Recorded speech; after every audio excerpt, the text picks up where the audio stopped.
One of your biggest enemies in the world can be your thoughts, what you think about. There was a time in your life when you got excited to do something. You felt inspired and encouraged. Maybe you went to a seminar, maybe you read a book, maybe you watched a YouTube video, and all of a sudden you were like, I'm gonna do this thing. Then all of a sudden, there's this voice that starts setting in. I call this voice the bad wolf, okay? And the bad wolf, it says, what makes you think you can do that?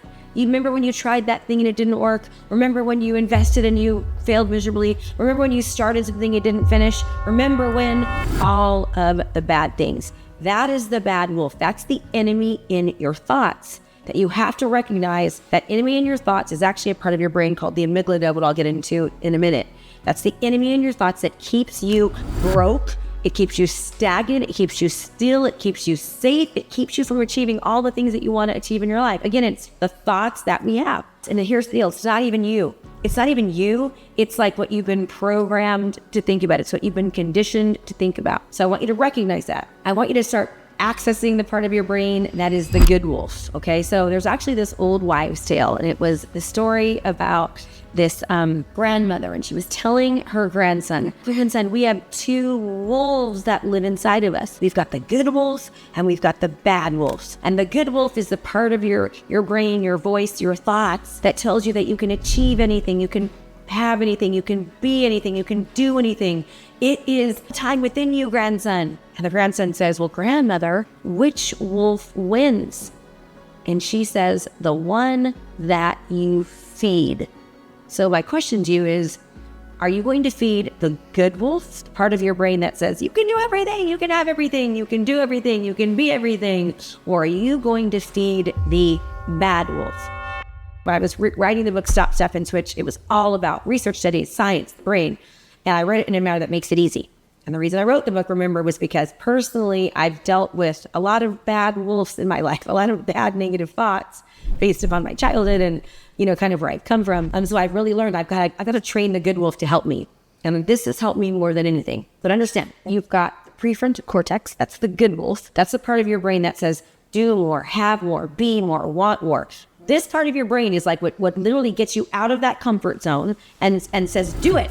Yes, it's scary. Yes, it's hard. Who cares? Go for it. Like, it's the part of your brain that is going to help you get everything that you need in life. That is the good wolf. That is the prefrontal cortex. Then you've got the amygdala.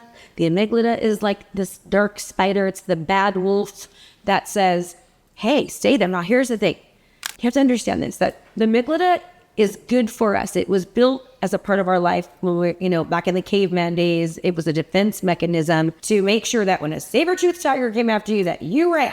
Okay? It was there for a purpose, and it still is. It's there to make sure that, somebody's chasing you, that you run. That if you see a car, you don't jump in front of it. That's the good part of the amygdala. I'll again give you another example for myself. When I was suffering for 37 years with my eating disorder, my bad wolf was always telling me, this is impossible. You can never do this. It's not going to work. You've screwed up so many times. And then I would go and just go on a binge, go on a tangent. And it was almost like that negative wolf, that bad voice, was an excuse, quite frankly, for me to be able to do what I wanted. I liked being able to go and eat a box of Z's candy. I mean, you can judge me, but I liked it. I liked to be able to go and eat like a huge plate of lasagna. And I mean, it was selfishly like I didn't want to stop that, I didn't want to until I got to a point where I realized and I really took extreme ownership on how that eating disorder affected my life. And also I would use the excuse that, abused children are often bulimic. People that have abuse are often X, Y, and Z. It's that's the reason why you're doing this, right? I had to quit using that as an excuse to continue to let this bad wolf, this eating disorder, take over my life. And it did. It had such control over my thoughts. I was constantly thinking about the food, what am I going to eat, how I'm going to get rid of it. I based decisions off of, would I go out with my friends if I couldn't do this? Would I go on a boat with my husband if I couldn't throw up the food? I mean, I would be at dinner so worried about being able to drink fluid so I'd have enough to be able to throw up, right? Enough fluid to be able to throw up, that I was not present for so long. I let that bad wolf consume me until finally I got very crystal clear and realized that it was taking control of my life. And the good parts of being able to eat what I wanted and do all these things completely, that was not good enough. The negative results outweighed the thought things that I was making the excuse that was good, but I had to get crystal clear. So you probably do too, okay? I want you to think about this. The bad wolf, what is that bad wolf? It might not just be thoughts. It might be a habit that you're doing, right? That bad wolf that's like keeping you in the situation. I knew, and this is kind of like one of the reasons why I absolutely was able to make this change after 37 years, was that I knew that like I had really great things ahead of me, but until I got control of this one thing, I would never be able to get past it. And also I was worried about leaving my family, right? And so once I like really realized that and really took extreme ownership of how it was really affecting my life, and then I really was crystal clear on what I was saying to myself, and I changed that thought process through stop, snap, and switch, through recognizing the good wolf, bad wolf, is when everything changed, okay?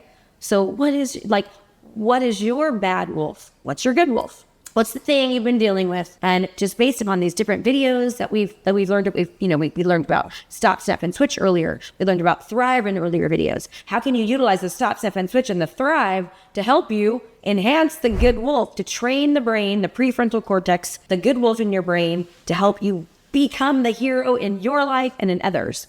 And once you can do that, like figure that out, everything will change. I promise you.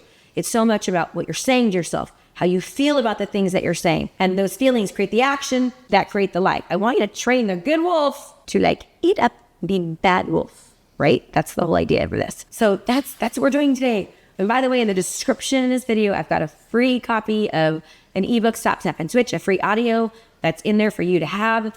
Feel free to use it. It'll help you identify good wolf, bad wolf. And thanks for watching. I appreciate it so much. I appreciate your support, and I hope this is helping you. This is my passion. And be sure to, if you're excited about it, you can subscribe and give us a thumbs up. Be sure to keep watching and let others know, and I will see you next time. Thanks so much for watching my video. You can learn more about how to be a successful real estate professional by watching other videos that I have. And be sure to subscribe to my channel. And as always, make it a great home selling and buying day.